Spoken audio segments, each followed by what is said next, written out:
Welcome, Pathfinders, to our first Hero reading. We ask the cards to show us what is in store for our adventurers today. The suit chosen for our reading is the key. You'll need quick hands and fast feet in the days ahead, seems. Let me flip your cards and see what fate has in store for us. Let us look first to the past. We begin with the locksmith. Someone from your past holds an important key to your future. Next, the peacock. Someone has turned their coat without anyone being the wiser. And lastly, the crowns in its aligned row. A dangerous card. A thief has taken something and the dead are restless for it. We move now to the present, where our first card is the avalanche. Fortunately misaligned, we have a disaster on the horizon that you can avert with timely action. The cricket, urging you to action with alacrity. Give chase quickly if you have to. And now the rabbit prince in the bottom row. Avoid knife fights if you can. They may go poorly unless a lot of luck is on your side. Last, we look to the future, where our first card is the juggler. A true match. Fortune truly favors you. Whoever guides your life, they have a deft hand. The dance next. You'll want to stick together and follow a plan to keep yourselves out of trouble. And lastly, a second true match, and one you may not wish to see. The demon's lantern. Something comes where there are no good choices. Fight not to win, but only to survive. And that concludes our reading for today, Pathfinders. I welcome you now to Curse of the Crimson Throne, Book 1, The Edge of Anarchy. Greetings, Pathfinders, and welcome back to the Absalom Archives. I hope you liked our thematic little opener there. The Hero deck plays a key role in this adventure and comes up a fair bit. In fact, the adventure encourages GMs to do a Hero reading at the start of each book. Certain cards, if they show up in a Hero reading, correlate with certain events in the campaign. So for a little thematic flair, I've put together a sample reading using each card at the start of the video. Also, I'll be putting the appropriate Hero card in the corner of the screen during the event it alludes to. Mechanically, it provides a small bonus during said scene if it comes up during that book's reading. Obviously nothing crazy, because you can never ensure that card will be there, but still useful. Now, some quick disclaimers before we fully dive in. This adventure contains depictions of child abuse and creatures that could trigger arachnophobia at the times on screen now. Skip that part if it bothers you. As with previous warnings of this nature, nothing will visually be shown on screen. Now, Curse of the Crimson Throne takes place in and around the city of Korvosa. If you're unfamiliar with the city, there's a whole 90-minute video you can watch on the subject here on this channel. But you're all smart cookies and already watched that, right? Yeah, you did, I can tell, you're smart. As a GM, you'll want your players highly invested in saving the city as things start to unravel, and this adventure has a pretty good way to do that for the start. It provides a shared background antagonist. Not Iliosa, the level 1 characters are far beneath her notice. No, the subject of our ire is one Gadrin Lamb. Lamb is a small-time criminal and well past his prime, but he hasn't let that stop him from being a complete monster. No sir, you can't keep this jerk down. Lamb is the kind of guy who spent his early life believing he was going to be a big-shot tough guy, and spends his later life bullying anyone he can to make himself feel like he succeeded. His current hustle is a fishy variant of an Oliver Twist, snapping up the city's orphans and providing them with a home in exchange for them working at his business and picking pockets off the streets. And he defines orphan as any child he can get away with snatching. These kids, called Lamb's Lambs, are treated horribly, abused as much as Lamb and his cronies can get away with, and tossed to the streets once they get too old to be easily bullied, if they can survive that long. A thoroughly evil man, and Curse of the Crimson Throne provides a myriad of ways to tie your character's backstory to him. Perhaps he snatched up a PC's child or younger sibling for his lambs, or maybe he snatched them years ago and they want to settle things. If a character falls on the other side of the law, he maybe double-crossed them or got them hooked on a drug whose addiction ravaged their life. Maybe his criminal actions turned violent and took the life of a PC's loved one, or framed the PC for one of his crimes. GMs and players should work to tweak these as needed or come up with something new or unique to the player if none of them really suit. However a PC is connected to Lamb, that connection leads them to be contacted by one Zalera Esmeralda, Miss Inciting Incident for our adventure today. This contact comes in the form of a Hero card, which appears to the characters in a significant place to them. The card that appears should match the character's alignment and key attribute, though if there's a tie, the GM should use their discretion to decide who gets what. For example, if you have a fighter and a champion who both lean towards the lawful and good side and focus on their physical strength, it's probably best to give the paladin card to the champion. But I'm not your mom, so do what you want. On the back of each card is an address and a message. It's the same for each card, and the message you can see on screen now. Their curiosity hopefully piqued, the PC should head to the address given, where they will find a cozy little home decorated with tapestries and rugs, smelling of incense and spice. Zalera does not appear to be here when they arrive, but another note on the table welcomes them to partake from the bread and wine she's left for them. She seems quite trusting of the PCs, and there's a reason for this. There is much more to Zalera than meets the eye, but exactly what that is will be revealed later. For now, the PCs can settle in and converse among themselves. Zalera is, let's say, keeping an eye on them and their activities, and waits for the party to get comfortable before arriving in her home. Once she enters, she tells the PCs her tale. Years ago, one of Lamb's pickpockets stole her hero deck, an important family heirloom. She was able to get it back thanks to her son, Aaron, who confronted Lamb and retrieved it for her. She expertly shuffles the deck as she tells this tale, the cards seeming to almost dance in her hands. Sadly, the story has a sad ending, as Lamb had Aaron followed and ambushed, murdering the boy for crossing him. Zalera has been seeking justice ever since, but it's eluded her grasp until now. Official channels in Korvosa have been useless, but the cards have led her true.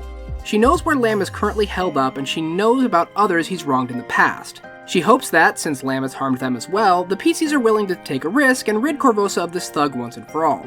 Zalera doesn't have much coin to offer in compensation, but the PCs should know that Lamb likely has a good bit of ill-gotten wealth they can have when he finally gets what's coming to him. What Zalera can offer now is a harrowing to set their path straight, and if the GM hasn't done one yet, now is the time to do so. Once this little ritual is done and the PCs head off to confront Lamb, the first part of our adventure truly begins. Part 1. Haunted Fortunes. Gator and Lamb's current hideout is a dilapidated old fishery found in Korvosa's west docks in the Midlands. Lamb doesn't actually own the building, that would both cost him money and leave a paper trail. The actual owner died some time ago while out fishing and didn't have any heirs to pass the place down to. City law states that when this happens, the building is held in escrow for 2 years, during which time anyone who can prove they are legitimately entitled to it can work with the arbiters to claim it. If no one does so after the 2 years are up, the building reverts to the city's control. This process is lengthy and not particularly high on the city's priority list of things to deal with, so buildings in this state can go well beyond 2 years before the city gets around to inspecting them. Lamb knows this, and also knows just whose palms to grease to keep himself in the know, so he can spend quite a while squatting in buildings for free, moving every few years to a new place. And if no building should be conveniently available when time comes around, well, accidents happen. He's pretty well entrenched in his current lair. In addition to whatever the pickpockets bring him, Lamb has a tidy business buying up the dock's least appetizing catches for cheap and turning the fish and fish-adjacent bits into a thick slurry, which is sold out as chum, fertilizer, or fillings for dock dumplings, which I would not recommend eating, or touching, or smelling. In fact, stop even thinking about them. The legitimate, and I use that term as loosely as possible, half of his business keeps the orphans that are too young or clumsy to pickpocket working in the fishery instead. In terms of job quality, it's more of a lateral move. The fishery is built on a steep embankment overlooking the Jagir River and has 2 levels, though only the upper ground level is immediately accessible. Behind the building is an old ship labeled the Kraken's Folly. It belonged to the previous owner, and Lamb has no real use for it, so the ship has basically rotted away in its moorings, becoming completely unsuitable for any kind of voyage.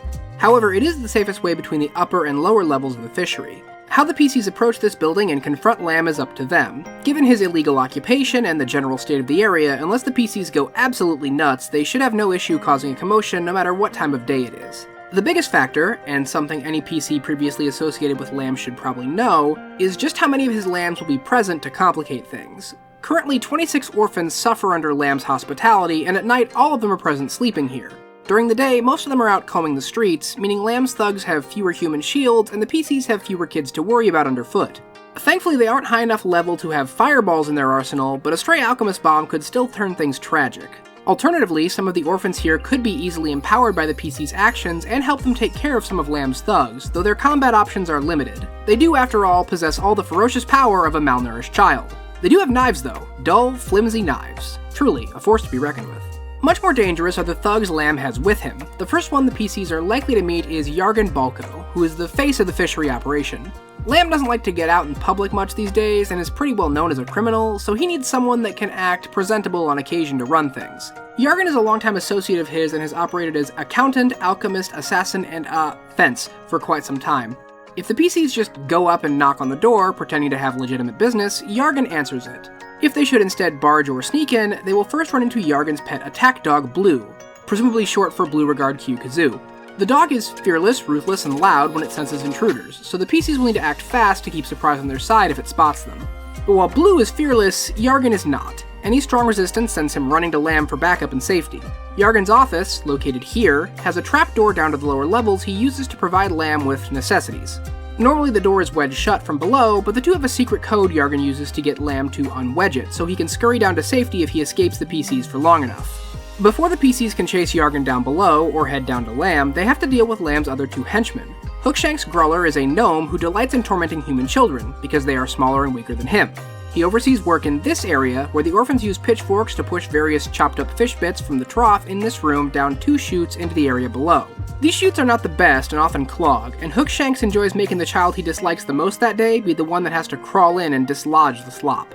Now those chutes lead down to this area, dumping fish bits directly into this giant slurry barrel. The walkways around the room are at the same level the PCs start on, while the floor is about even with the basement level, minus a little maneuvering room. In this room, there's a small opening that allows the workers to pull water from the Jigare River. That water, which is in no way filtered or cleaned, is dumped into the big vat along with seaweed, a bit of weak acid, and fish bits, where it's all mixed by the orphans with giant paddles into a horrifying mess. The resulting slurry is then loaded into barrels and shipped out each evening. This slop, along with gritty hardtack, is also what the orphans eat, although Lamb does reward the good kids with a sweet pastry once a week, because a little bit of sugar makes it all worth it, right? Anyway, overseeing the kids here is Giggles, a one-eyed scarred-up Dromar who lives up to his name in the creepiest manner possible. Both these men will intimidate the orphans into helping them as best they can against the PCs. But those same kids are eager to turn against their tormentors if things look like they are going the PC's way. Once players have taken care of the encounters here, they only have to get to Gadrin, which is a little harder than it seems. If Yargan wasn't able to get Lamb's attention to open the trapdoor, it's wedged shut and hard to open.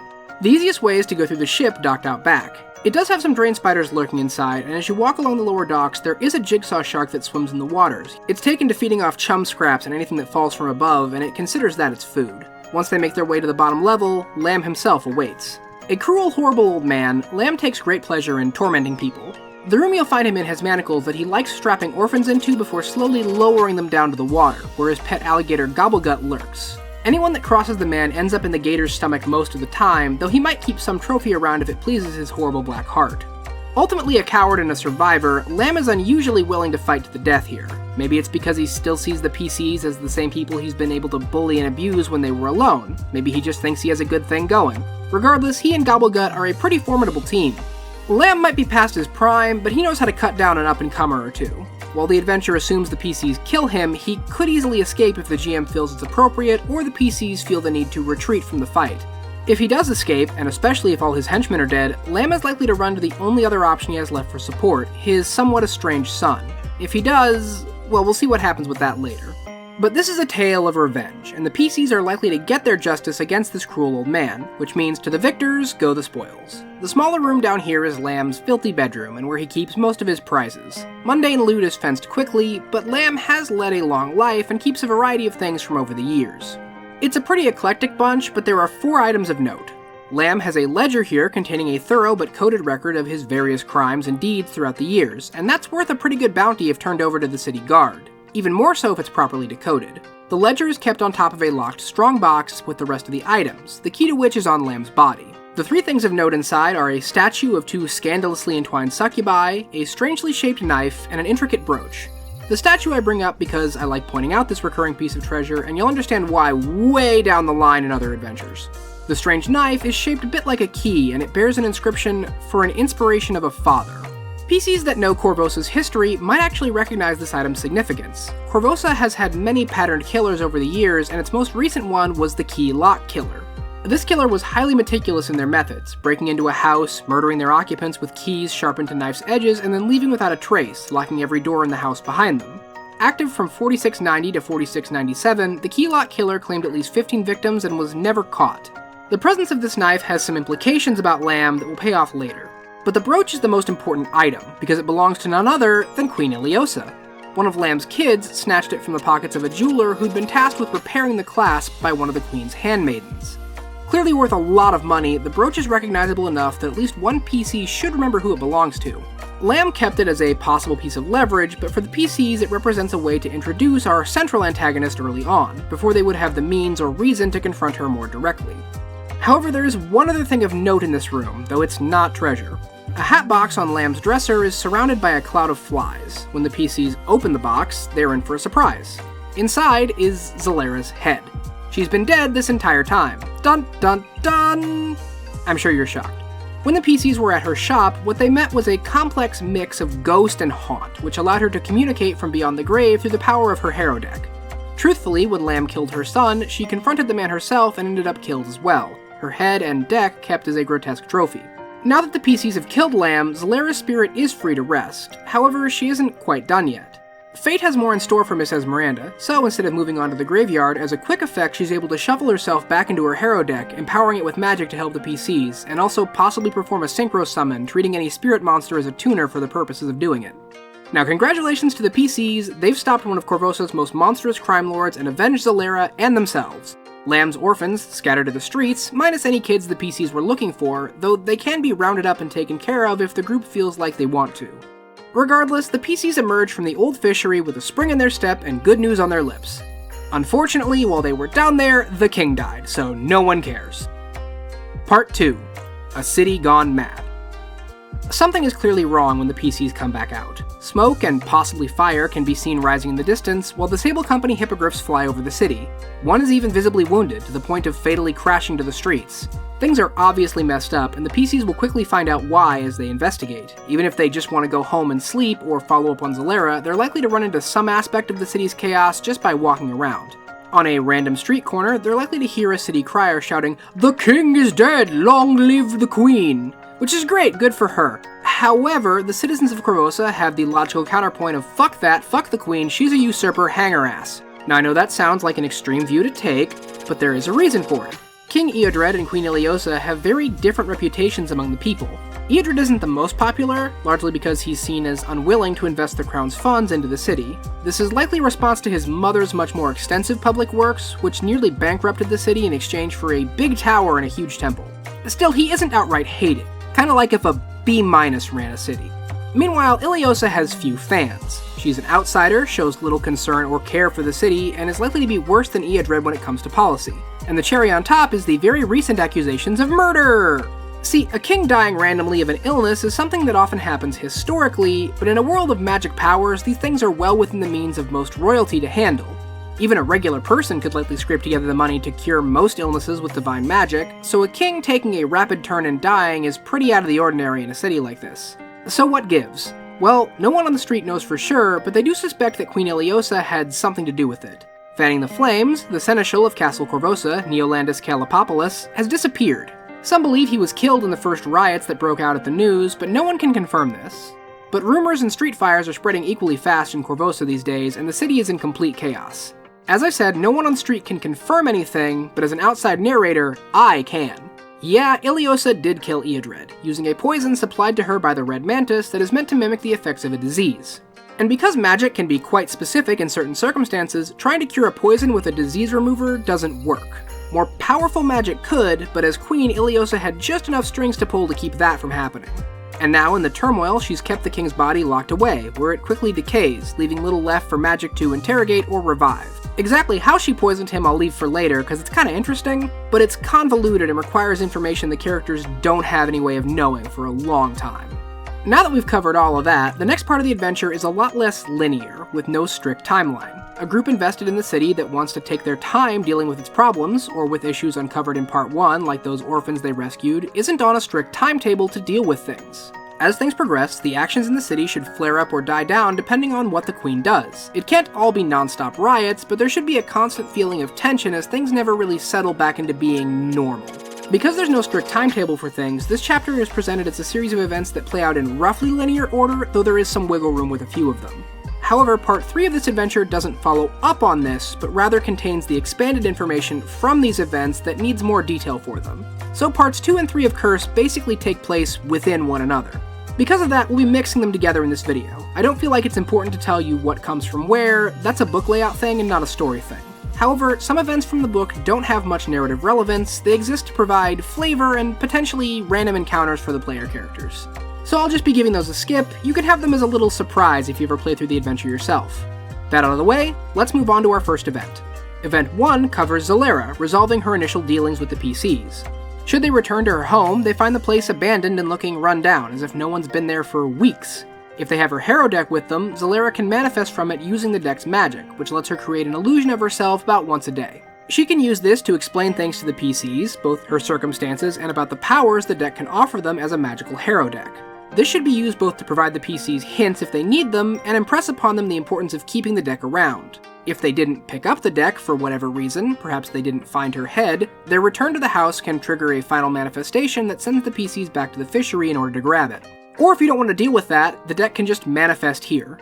Either way, now the PCs have a magic hero friend to help them out. Try to endear Zalera to the PCs, her deck becomes very important later. Event 2 brings the PCs into the plot and revolves around that brooch they found in the fishery. If for some reason they didn't find it, or abandoned it for whatever reason, you can have Zalera's spirit nudge them back to it, perhaps in addition to finding your hero deck. Once the PCs have it, their likely action is to sell it. After all, it's not magical, and most PCs don't care much for art objects beyond what they can be sold for to purchase that sweet, sweet magical gear.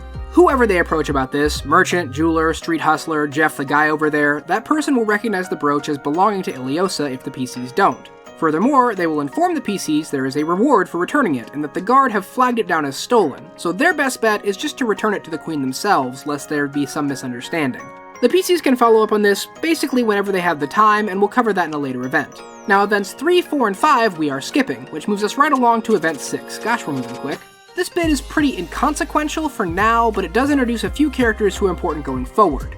There's no set place where this occurs, rather the PCs can encounter this character and event anywhere you might find a drunken guardsman. Grau Soldado moved from the town of Sandpoint to escape an abusive home and was eventually taken in by one of Korvosa's premier swordmasters, Vincarlo Orsini. Vincarlo took a failed pickpocket kid, got him a steady job, and trained him to be one of the best students at Vincarlo's school, the Orsini Academy. However, drama happened when our third party enters the scene, Sabina Marin. Sabina was Vincarlo's other star student and a beautiful young woman. Both Vincarlo and Grau found themselves attracted to her, which is already a bad situation to be in. But to complicate it further, Sabina is a lesbian and has no interest in either man. Both dealt with this in a rational and mature way that grew them as people into better understanding each other's feelings, by which I mean all three of them had a big frustrated misunderstanding. Grau eventually engineered a duel between the other two on false pretenses. Sabina cut off 2 of Vincarlo's fingers and then quit to join the castle guard. Vincarlo was not exactly pleased with this and kicked Grau out of the school as a result. So that kinda sucked for Grau, even if it was very much a self-made bed. Still, thanks to Vincarlo's teachings, he was one of the best swordsmen in the city, and as a result found getting employed by the Korvosan Guard to be pretty easy. Staying sober was far more challenging. Before the king's death, he at least managed to show up to work most days, but after the city took a tumble, he fell with it, right to the bottom of the bottle. When the PCs do encounter Grau, they have a lot of different approaches they can take. He's not initially hostile, just drunk and sad. The PCs can commiserate with him, attempt to help him, or provoke him into a fight. If they do, he's a pretty difficult fight, especially if it happens to be one-on-one. And if it breaks out in public, the rest of the guard will arrive to break things up, though Grau is coherent enough to agree to move it somewhere private specifically to avoid this, though he won't suggest it. Again, however this resolves is entirely up to your players and can go a number of different ways. Ideally, Grau should be sobered up and sent back to Citadel Volshanek, where the other guards will help him get back on his feet. Magic can also purge the alcohol from his system, which leaves him full of shame and regret, but grateful for the wake-up call. The PCs can also bonk some sense into him should they wish.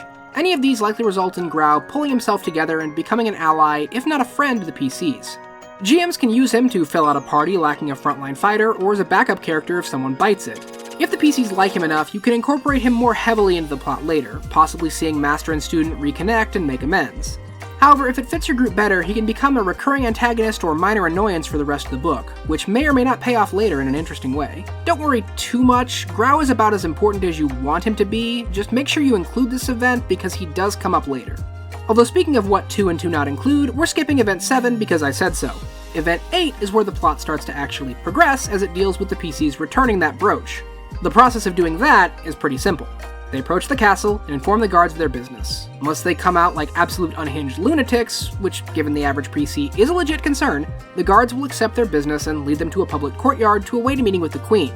Any obvious weapons will be confiscated prior to the meeting, but will be returned without any fuss when they leave. There shouldn't be any combat here unless the PCs decide it, which would be an interesting way to move on to the next campaign if nothing else. After some time, the PCs are met by the queen's trusted bodyguard and secret lover, Sabina Marin. Hey, she just came up, isn't that neat? She appraises them carefully and escorts the group to meet Iliosa, telling the rest of the guard that they can return to their posts. When the PCs meet the queen, she spins a grand tale of being heartbroken at the death of her husband and the state of the city, absolutely anguished, oh so anguished by the riots that have sprung up. She praises the PC's good deeds and heroics, offering to have them introduced to the leader of the city guard, Cressida Croft.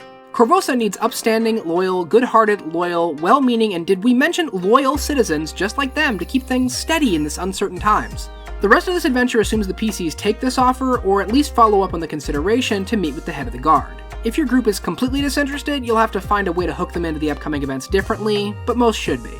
Whenever they decide, Iliosa rewards them with around 1200 gold in convenient 100 gold bar form and sends them on their way. She doesn't really care what they do afterwards. In fact, the only thing from this she actually cares about is getting her brooch back. It's really very pretty. Everything else is an act, enhanced with magic to make her seem more believable. As we'll learn later, Korvosa in chaos is something she's totally fine with, as long as it doesn't bother her. That's the biggest issue she has here, that people are trying to blame her for the secret crime she committed. How dare they? We'll see how she decides to deal with this later. However they may arrive at Citadel Volshenek, the PCs are eventually taken to meet with the head of the Korvosan Guard, Cressida Croft. It's spelled with a K, so there's no relation to Lara. This kicks off Event 9, where the PCs are welcomed into the Guard as, essentially, freelancers. Cressida will throw jobs their way and offer them a place to rest and retreat if they need it, and they'll be rewarded based on the jobs done, but they aren't officially guards. I think we're all familiar with this kind of setup in adventures by now, so let's just move on. The first thing she needs is help getting the Guard itself back in order. If the PCs helped Grau before, he can show up to vouch for their effectiveness in this area. If they haven't met him or didn't help him, you can throw him in now or make him their first project. But the main thing Croft wants you to work on is a group of guardsmen who have deserted entirely, under the leadership of Varric van Kaskerkin. Varric apparently believes the Queen is going to bring ruin and disaster to the city, and whether he's right or not, a bunch of guards deserting to do who knows what isn't going to help anyone. So Croft wants the PCs to find Varric and bring him in so she can look into his actions and see if there's something more behind it. Varric and his deserters are currently held up in an abandoned butcher shop called All the World's Meats. They've taken to calling themselves the Cowhammer Boys, which is a stupid name, but they're allowed to do this because of their current program of giving out free meat to people in need. Which is honestly like a nice charity. It's amazing these guys are able to find enough livestock just lying around that they can butcher and give out to the needy people of Korvosa and this time. Oh god, it's people, isn't it? Yeah, so things have gotten just a wee bit out of hand for poor Varric. The 4 guards who deserted with him are not exactly high-minded charity workers and will do any work they can find on the side. Given their disposition and skill set, that work tends to be whack-a-guy. And since dead people are conveniently made of meat, they've been supplementing the supplies of livestock they get each day with some longer cuts of pork. Varric doesn't know about either aspect of this, having spent most of his days since running off either drinking or sleeping. Why would he engage in this poorly thought out and frankly kinda stupid plan? Because the hot lady told him to. Which, I mean, okay, that's fair. Now, if you remember the first book of Rise of the Runelords, you might remember there was a character named Auric van Kaskerkin. He's Varric's older brother, and while that doesn't come up as a plot point, if you have players that also went through Runelords, it can be a fun connection for them. Like his brother though, Varric is in trouble because a woman much more powerful than him sees him as useful. Here, it's Malia Arcona, daughter of the powerful Arcona family. Known for their strong connection to Voudran cultures and trade, the Arconas have been a force in the city for most of its history, and part of holding power is keeping a wide variety of options open to you. Malia figured that having a pretty-faced jock who she can manipulate in the Guard would be a good idea, so she offered Varric a little Voudrani spice and pulled some strings to get him promoted to sergeant. Now that the riots have broken out and Iliosa is in a precarious position, House Arcona sees opportunity. Malia has proposed that Varric leave his Guard position and open this charity. Get the desperate people on their side, and once the numbers get large enough, House Arcona can swoop in, claim credit, and use the groundswell of support to grab power in the city. And if things don't work out, well, Varric's right there to take the fall. At present though, Varric isn't much use, as he's gotten increasingly paranoid that someone from the Guard is going to come and take care of him, secluding himself up in the office of All the World's Meats and drinking the day away while his 4 companions dole out various meats to desperate people and run a highly illegal side hustle. So it's just kind of an all-around mess. The PCs are rebuffed by the 2 guards stationed in the front room handing out food, unless they can either properly disguise themselves as beggars or figure out the passphrase for those interested in more alternative services. The 2 men here, Baldrago and Mulder, won't allow anyone up to see Varric and will attack the PCs if they refuse to leave, calling the 2 other Cowhammer boys, Parnes and Corallo, from where they're stationed back here. This assumes the PCs come during the day. Should the party approach at night instead, the men will be in different parts of the building, performing different tasks or possibly sleeping. I've been told people do that at night, though I'm not familiar. However the PCs approach, Varric should be in the top office here, either drinking, sleeping off the drinking, or waiting in ambush if they make too much noise, probably while also drinking. The man reacts poorly to anyone coming on the Guard's behalf, even if they promise to take him peacefully. He can be talked down if you're persistent enough, but kicking his ass into surrendering is the fastest way to get things done. Now, Croft does want him alive if possible, so the PCs do need to use some caution, but a timely heal or two should suffice to keep him breathing.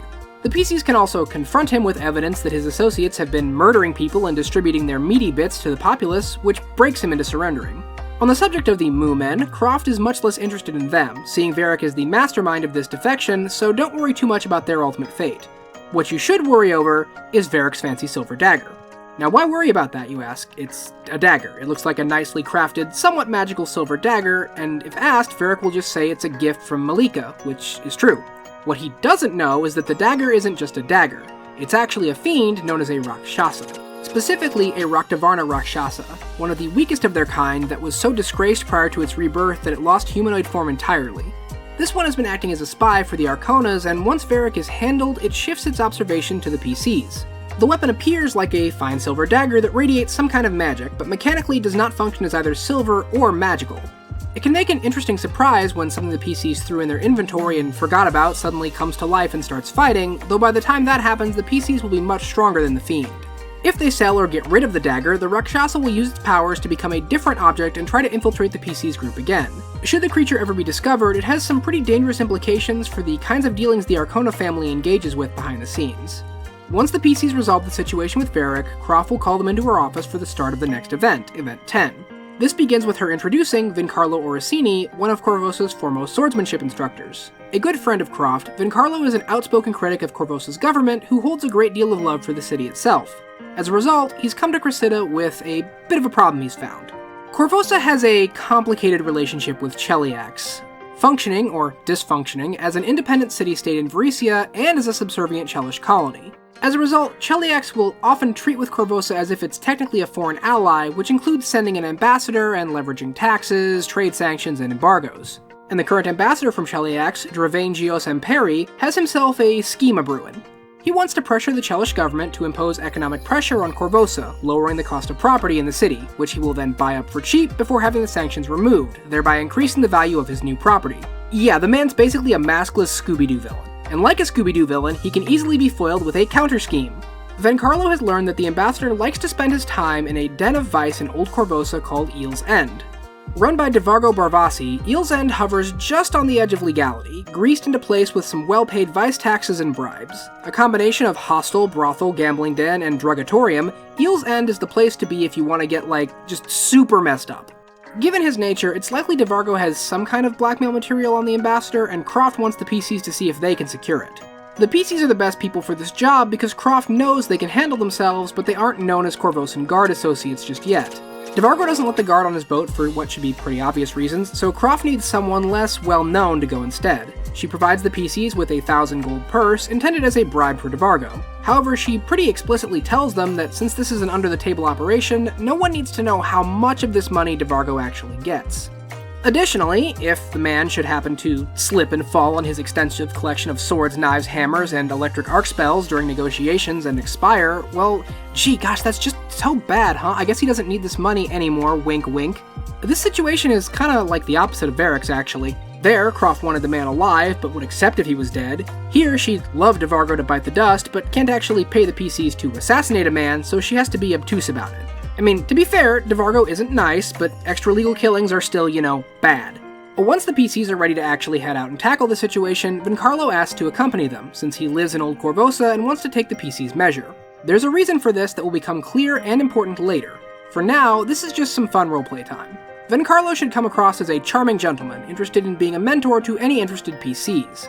Depending on how the PCs handled Grau, he might treat them a little differently, though he ultimately comes down on the PC's side unless they did something truly horrific. He'll relate his side of the story involving Grau and Sabina, expressing regret for how things turned out and hope that she's found her calling. Instead, he's looking towards the future.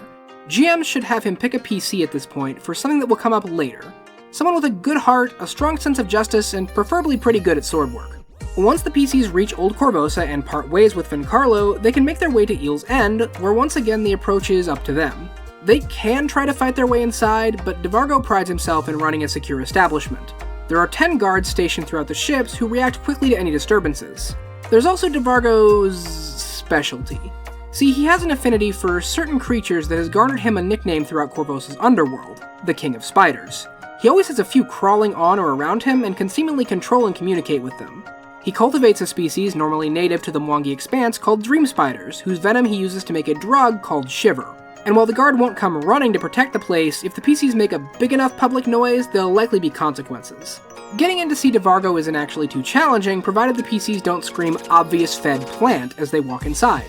Partaking in some of the offerings of Eel's End can go a long way towards opening that door, if you're up for that sort of thing. At the moment, DeVargo is evaluating a few potential new hires into his operation, though he doesn't mind the PC's interruption too much, seeing it as a chance to spice things up and prove how important he is. How this all goes depends on the impression the PCs make when they first plead their case. If they are bluntly horrible and insulting, DeVargo triggers a trap door that drops the player talking into the bowels of the ship, which triggers an encounter we'll talk about later. PCs that try as patients are basically told to start with the bribes or start walking out the door, with DeVargo triggering a fight if they don't do either of those things pretty much immediately. But the most likely outcome is they get DeVargo's curiosity, but not his attention. Bribes are again the obvious route, but DeVargo does have an alternative for entertainment. The PCs can play one of his prospective hires in a grand old Korvosan game of Knivesies. Knivesies is a simple game. Each contestant has a number of belt pouches tied to their waist for holding coins, as well as their right hand, leaving only one hand free to grab things. They then stand on opposite sides of a table with a knife stuck between them and coins scattered across the tabletop. When the start is signaled, each player runs to grab whatever they can, most grabbing for the obviously useful knife. From there, it's a scramble to get coins until one of the ending conditions are met. If all the coins on the table are collected, the game ends and whoever has the most is declared the winner of the round. If a coin falls off the table and hits the floor, same thing happens. Round ends, everyone counts. However, the far more likely outcome is that the game devolves into a fight. If a contestant falls off the table, they automatically lose. They also automatically lose if they fall unconscious or die during the game, so don't do that. Considering murder is a winning play, most games start with a dive for the knife followed by a desperate round of get/do not get stabbed. Once someone wins, the coins are emptied from any pouch back onto the table. Winner gets half the coins, everyone who stood by their side of the table to bet on them splits the other half. DeVargo quite loves Knivesies and asks the PCs to amuse him with a few rounds against his men. He won't let them play each other, at least not for stakes, though he might agree to one practice game. If they win enough to amuse him, DeVargo admits that he does have something the PCs can use against the ambassador. When Amperi first came to the city, DeVargo paid the man a visit as a welcoming gift. Of course, not wanting a weirdo covered in spiders in his house, Ambassador Amperi threw the crime lord out, which made for a perfect opportunity to pickpocket the man's keys. DeVargo returned later that night and found several of Amperi's letters just, lying around, corresponding with a noblewoman in Cheliax. The contents of these letters were quite spicy, which would be of great interest to many people back in Cheliax, the least of which being this woman's husband. DeVargo has been blackmailing Amperi for some time, selling his smutty letters back to him one at a time, but that well's about to run dry as he only has 2 letters left in his care. DeVargo is willing to let the PCs have them for a paltry 1,500 gold, though he'll go down to 1,000 if they impress him enough. Once the PCs settle on a price, or somehow entertain the man enough that he forgets to even ask for one, which is pretty far-fetched but could happen, DeVargo produces the letters and sends the PCs on their way. Unless they're buying something from one of the other boats, he expects them to leave Eel's End now, and quickly grows annoyed if they don't. If the PCs end up fighting DeVargo, his first demand is to tell the thugs around to show him what they've got, while he'll try to lure one of the PCs onto his trapdoor to drop them down below. Should the PCs look like they are getting the upper hand, DeVargo will flee to the lower level of Eel's End, where his strongest and most secret ally awaits. Under the Throne of Spiders is the Spider's Web, and living in here is Chittersnap, a horrible bloated abomination called an Ettercap. These weird half-spider creatures have a primal connection with other spiders, and Chittersnap is the source of DeVargo's power over spiders. He very much enjoys living here and working for DeVargo, and he'll join the fight alongside his giant spider companion as soon as someone is dropped into his area. Should Chittersnap be killed, the spiders of Eel's End will revert to their natural behavior, which doesn't bode super well for DeVargo, though honestly if Chitters dies, DeVargo is likely not far behind. But combat doesn't have to be a foregone conclusion. The PCs can approach this situation in multiple ways and come out of it with a variety of rewards and consequences. So long as they get the ambassador's letters, anything else can play out however you want. Ultimately, DeVargo is a small fish in a big pond, and his fate is unimportant to the overall plot of the adventure. He can be a fun character to play around with as an unlikely ally or recurring antagonist if you want to keep him around, but if you just want to scoot him out of the plot after this, there's no problem. Back at Citadel Volshenek, Cressida Croft has an amusing reaction to the contents of the letters, but is otherwise pleased. If the PCs took care of DeVargo, she's quite happy to have him no longer causing problems, though again, she can't really give the PCs any additional money as a reward. What she can do is provide them a medal for services above and beyond the call of duty, which is actually quite useful for making an impression with the average citizens of Korvosa if it's worn openly. Now these next 2 events are connected, so we're going to cover them together. Now, you can have this event start when the PCs meet up with Cressida again after the last job, but I think there's some value in switching things up here. Having the PCs just go to Croft's office, report on the last event, and then start the next one can get repetitive. Korvosa as a city needs time to breathe. Letting the PCs hear about things foreshadowing later events can do a lot to break up this monotony, and given what's happened in these two events, it's possible the PCs might get curious and start looking into things on their own, which can save you a trip to Croft's entirely. Event 11 begins with rumors about the king's death. Slowly, over the last couple days, the story has started to shift away from Queen Iliosa killing him to someone else. In the weeks prior to his death, the king was having his portrait painted by a young Korvosan artist named Trinia Sabor. The last day she spent at the palace is when his health took a turn for the worst. Given the king's reputation for poor judgment, let's call it, around attractive young women, it would have been easy for her to slip something into his drink while he was distracted. In fact, rumor has it that a castle guard saw this very thing, but hadn't thought to report it at the time, only to become distraught when the king finally passed. Racked with guilt, the man confessed his sins to the queen before hurling himself from one of the castle's towers. Now the city is on a manhunt for this woman who would dare commit such a heinous crime. Now, if you're buying that, go sub to my Patreon as penance, because that's an absolute crock of a story if I've ever heard one. Even setting aside the fact that I told you earlier that Iliosa did it, there's a lot that doesn't add up. What motive does Trinia have? Why did the guard wait until now to confess? Why kill himself afterwards? The answers should all be pretty obvious, but I'll spell it out anyway. Iliosa picked Trinia as a scapegoat to both quell the same rumors about herself, and because, in an absolute petty move, she was jealous. Iliosa did not particularly like Eadred, but she was his wife, and him spending time with a woman other than her, who possibly took his attention, unacceptable. This was her rich old meal ticket, get your own. Her connection with Khazavant's fangs has amplified these negative emotions, fanning the flames into a plot to kill Trinia in a gruesome public fashion. Iliosa found a guard that was stationed with the king and wrung a confession out of him one hit point at a time, until even he believed the lie. Though funny enough, the death wasn't her doing. That was Sabina, who threw the man from the towers of the castle in a rage after she learned what he'd been keeping from them. If Sabina believing this seems a little far-fetched, keep in mind that she's in disastrous lesbians with the queen, so her judgment when it comes to anything Iliosa related is slightly skewed. Once these rumors get going, if the PCs aren't already looking into things themselves, Cressida calls them into her office to kick things off. Frankly, she smells bullshit on this story. Right now, everyone in the city is looking for Trinia, and most people are going to take action first and ask questions later. However, she has a good read on the PCs at this point, and should be able to trust them to handle this without running off to murder willy-nilly. Or Trinia for that matter. So she asked them to track Trinia to her last known address, which Croft has managed to secure and keep quiet, and to take Trinia into custody. Croft has loyal people working for her that will keep Trinia safe once they get her, but she needs to be secured first, and with the state of the city and the queen's moods, she's not likely to trust the guard at face value, which, smart. Technically, Trinia lives at 42 Moon Street in the Midland section of Korvosa. However, it's more accurate to say that she lives on the roof of 42 Moon Street, in a part of the city called the Shingles. A disconnected hodgepodge of rooftop areas loosely bridged by planks, ropes, and short hops, the Shingles is a maze that only someone familiar with the area can hope to navigate easily. This confusing layout and lack of proper address is part of what's kept Trinia safe so far. Her neighbors are doing what they can to help, being unable to believe Trinia would do something like kill the king. They've kept people away and helped supply her as she hides out in the flat she rents on the 3rd floor. When the PCs come looking, the neighbors are suspicious of them and will not give Trinia up, though they won't fight the PCs either. If they can't dissuade the group, they'll stall and get a warning to Trinia, who will escape into the Shingles to hide somewhere else. If the PCs somehow evade her neighbors, they'll have to contend with her barricaded door, which also gives her a little time to escape. Using the small amount of magic she knows, Trinia will create an illusion of herself sleeping in bed to distract anyone who gets in before creeping across the rooftops as quickly as she can.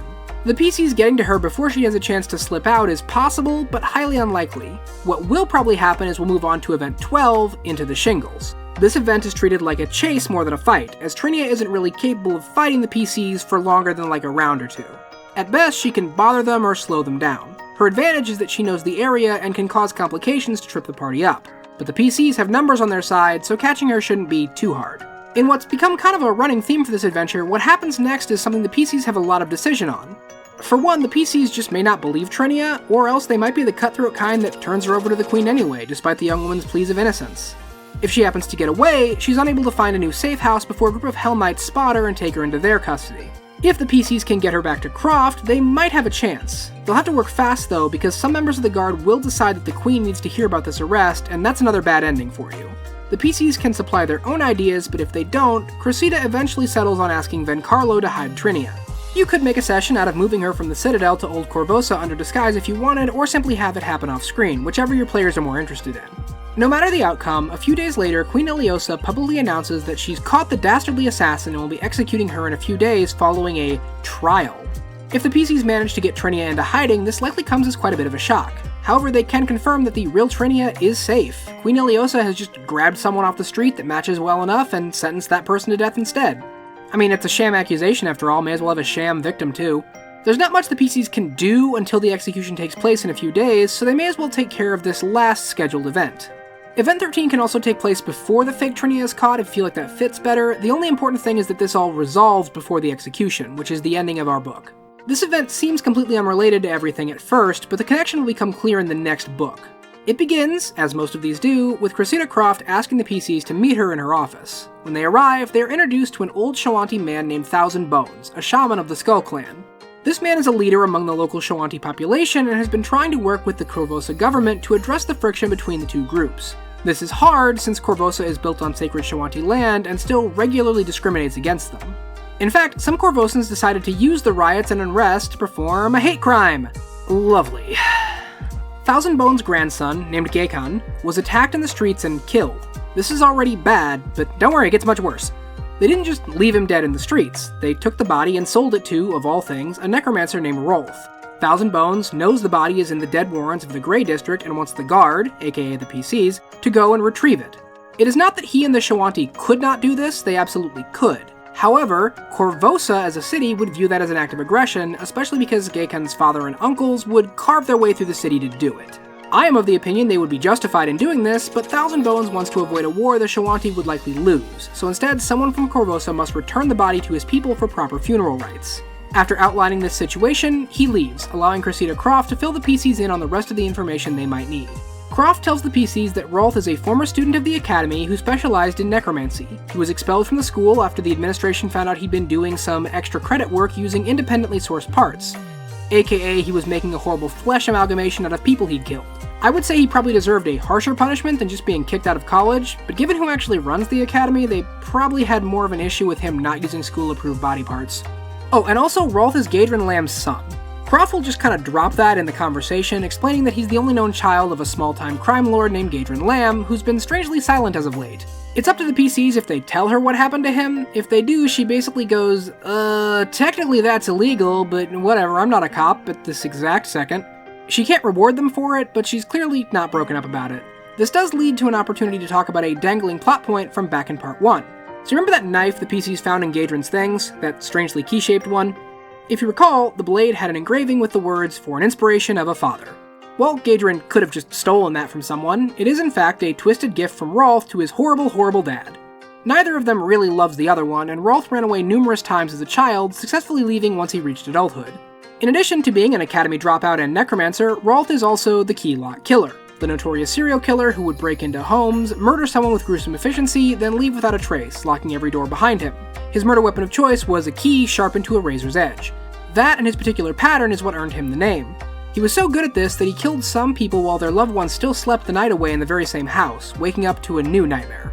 After at least 15 victims, though the exact number varies, Rolf had a near miss with the guards and gave up those killings, going into hiding and leaving his crimes unsolved. The PCs can discuss this connection and possibly even pursue pinning these crimes on Rolf, but it's a moot point for now because they won't actually be meeting him today.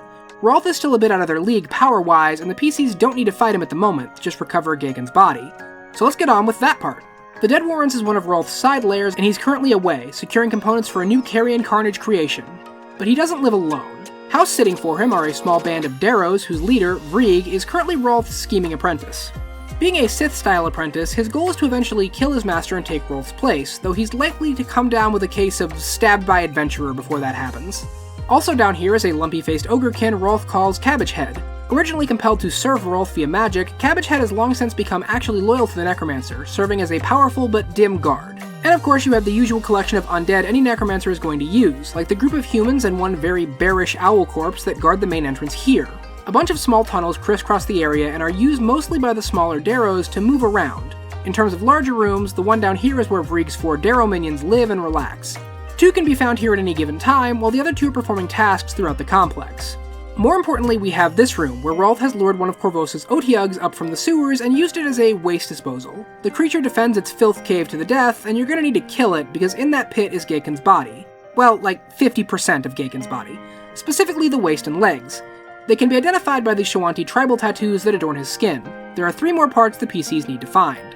The final room in this area doesn't actually contain any of Gaken's body, but does contain another corpse that Adaro is exsanguinating using a rather clever natural solution. Sturges are basically giant mosquitoes that drink blood. When you need all the blood out of a corpse, just attach a sturge or 4 and bam, you're done. If disturbed, the Darrow will throw any unfed bugs at the PCs before shrieking for help.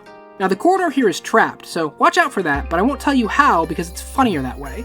Once you get past that trap though, the second half of the lair is available. The room here is a smashed up alchemy lab being cleaned up by the final generic Darrow in the lair.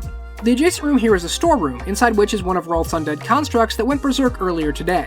While it would be nice to just keep it here, unfortunately it has something the PCs need, Gaken's arm, which it grabbed to use as a club during its rampage. Moving through the maze-like tunnels can lead the PCs here to a prison pit, where Cabbagehead the Ogrekin guards a few pitiful and dejected human prisoners. These people are grateful to be rescued, and one woman even arranges a reward for the PCs if they can save her, but overall they don't have much, or contribute much to the story. You just get to feel like heroes for saving them, how novel. Heading north instead, we have Vrieg and Rolth's chambers. The library, located here, and Rolth's room, located here, are empty and just contain some loot, if the PCs look around. One thing notable is another of those key-shaped blades in Rolth's room, adding to the connection. Now the room here is where Rolth assembles his carrion constructs and contains a mostly finished but unanimated one strapped to the table. This is where Gaken's head is located, and the PCs will need to remove it from the creature to complete the mission, which isn't hard but will take time and make at least a little noise, which could alert the final denizen of the area. Vrieg is a necromancer of very little skill who sticks to Rolth like a lapdog when the human is present and mostly just lazes around when he's not. The zombie with him is a bodyguard animated by Rolth, as Vrieg hasn't quite mastered animating the dead just yet. Though he has managed to partially animate a human torso with one arm that weakly thrashes around on a table. This is the last part of Gaken's body that the PCs need, and they'll need to go through Vrieg to get it. Turning it back into an unmoving corpse isn't hard, but if the PCs get worried about damage, Cressida can take care of that when they return the body to her, though that would mean at least disabling the arm first. Finally, as a last little bookend, the zombie animated to guard Vrieg? Gadrin Lamb, Rolth's father. Either Rolth tracked down the old man's body, or if Lamb managed to get away, decided his father was more useful as a corpse. Just the picture of familial loyalty, isn't he? Once the PCs have Gaken's body back in full, they should depart the Dead Warrens as quickly as possible. Rolth would be a very deadly opponent at their level, and while he won't return for several hours from running his various wizard errands, sticking around to ambush him is likely a bad call.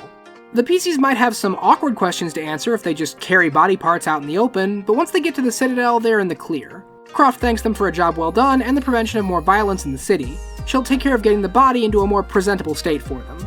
Once that's all done, all the events are wrapped up, and the PCs should get word soon after that Trinia's trial has been wrapped up and she's to be publicly executed for the crime of killing King Eadred. If the PCs need more time to finish something up, give them a few days before the execution. If they seem unwilling to attend, have Croft specifically ask them to come and act as witness. The day of the event, Queen Iliosa is out in full force with her guards, ready to put the whole mess of who killed her husband behind them. Other than the obvious topics, the thing on everyone's lips are the new guards Iliosa has with her. Dressed in striking full plate with crimson plumes on their helmets, these are the Grey Maidens, Queen Iliosa's personal force of female guards who will become incredibly important and menacing as the story unfolds. This is the first appearance to the public, but their formal introduction will happen later.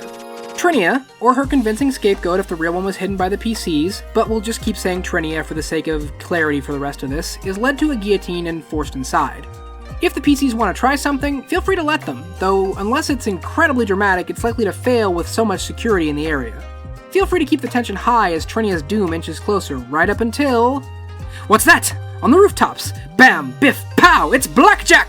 Korvosa's daring vigilante swoops in at the last second to free Trinia, denouncing the Queen's wicked ways and declaring that true justice will only come with the fall of the corrupt monarchy. This sparks a riot and sends Iliosa back into the castle to plan her next move. At this point, things should play out like an interactive scene. Blackjack and Trinia ultimately get away, but GMs can throw in some narrow misses and close calls that require the PC's intervention or shouted warnings to get out of. It ends with Blackjack and Trinia jumping from a wall to the street below, where they are lost in the crowd. And on that final climax, we close the curtain on Book 1, Edge of Anarchy. So how did you find your first few days in Korvosa, Pathfinders? Eager and ready for more? I should hope so, because we have 5 more books left to go. Not all of them take place in Korvosa, but the city is heavily involved. If I'm being honest, that's this adventure's biggest strength and biggest weakness.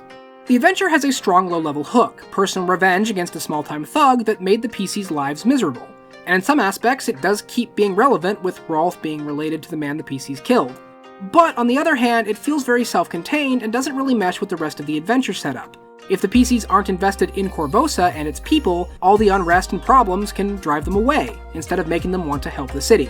And it does kind of make sense. The extent of Iliosa's plots aren't known, and there's no reason to believe that a trip out to Magnamar to wait things out wouldn't be a better idea. A GM who's worried about that might want to more heavily tie the PC's backstories not just to Lamb, but to the city itself. Give them NPC friends or family that are worth fighting for, who push them to do right by their home. Draw comparisons between the small threat, Lamb, and the bigger one, Iliosa, by emphasizing the difference between them being scope. At heart, both are petty, spiteful monsters that only care about their comfort and inflicting pain on others. We'll see more of Iliosa's plans for the city soon, as she enlists deadly allies and concocts evil schemes to consolidate her power. Things are only getting started in Korvosa, and we'll see them move forward when we return next time for 7 Days to the Grave. Thank you for watching the video, Pathfinders. Please do all the YouTube things down below, check out the Patreon if you can. Also, sometimes I stream video work on Twitch if you're interested, and you can find that here. I hope you enjoyed this video, and until next time, explore, report, and cooperate.